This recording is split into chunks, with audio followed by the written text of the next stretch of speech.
जमात शीशम मज़मून Urdu grammar lecture number 1 उन्वान मुरक्बात। क्या है बच्चों, कैसे हैं आप लोग? यकीनन खैरियत से होंगे। आज मैं आपको मुरक्बात के बारे में बताऊंगी। सबसे पहले मुरक्कब की तारीफ़। दो या दो से ज़्यादा अल्फाज का मजमूआ मुरक्कब कहलाता है।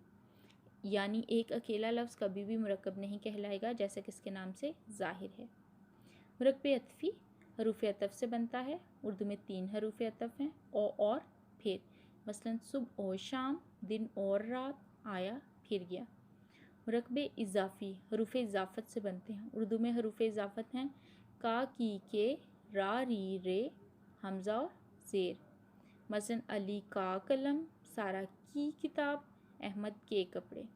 तुम्हारा बस्ता, मेरा घर, हमारा मोहल्ला, निज़ाम में आसमानी, तबकाए उल्मा।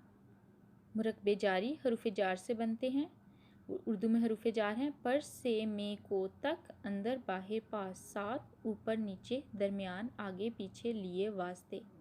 मसलन छत पर, लाहौर से, आँख में, पिशावर तक। मुरक्कब शारी इसम इशारा से बनता है। उर्दू में इसम इशारा की 2 इक़साम हैं, इसम इशारा करीब और इसम इशारा बैईद। जैसे कि आप जानते हैं, इसम इशारा करीब की चीज़ों की तरफ इशारा करने के लिए इस्तेमाल होता है, मसलन ये, उस वगैरह। और इसम इशारा बैईद दूर की चीज़ों की तरफ इशारा करने के लिए इस्तेमाल होता है, मसलन वो, उस वगैरह। ये बिल्ली, वो घर मुरक्कब शारी हैं। मुरक्कब तौसीफ़ी इसम सिफ़त से बनता है। किसी की अच्छाई या बुराई उसकी सिफ़त कहलाती है। मसलन नेक लड़का, नालायक लड़की, ठंडा पानी, ऊंचा दरख्त। मुरक्कब अददी हरूफ अदद से बनता है। वो तमाम हरूफ जिन्हें गिना जा सकता है हरूफ अदद कहलाते हैं। मसलन 1, 2, 3, 10, 40, दर्जन वगैरह। मसलन 10 आम, 40 कुर्सियाँ, दर्जन अंडे वगैरह मुरक्कब अददी हैं।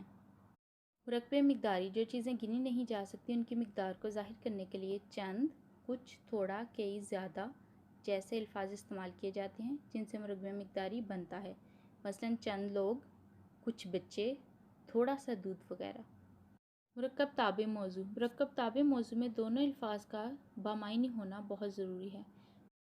मसलन दिन, रात, दाना, पानी। दिन भी बामायनी लफ्ज़ है और रात भी। दाना भी बामायनी लफ्ज़ है और पानी भी। मुरक्कब ताबे मोहमिल एक बामायनी लफ्ज़ और एक बेमायनी लफ्ज़ से मिलकर मुरक्कब ताबे मोहमिल बनता है। मसलन रोटी, वोटी, पानी, वानी। रोटी बामायनी लफ्ज़ है और वोटी बेमायनी लफ्ज़ यानी मोहमिल है। पानी बामायनी लफ्ज़ है और वानी बेमायनी लफ्ज़ मोहमिल है। और कपड़े वपड़े वगैरह। बच्चों, ये जानने के लिए कि आपको मुरक्कबात की कितनी समझ आई है, आपके लिए एक छोटा सा टेस्ट है कि दिए गए अल्फाज क़वाइद की रूह से क्या हैं। ये काम आपने अपनी ग्रामर की कॉपीज़ पर करना है। खुदा हाफ़िज़।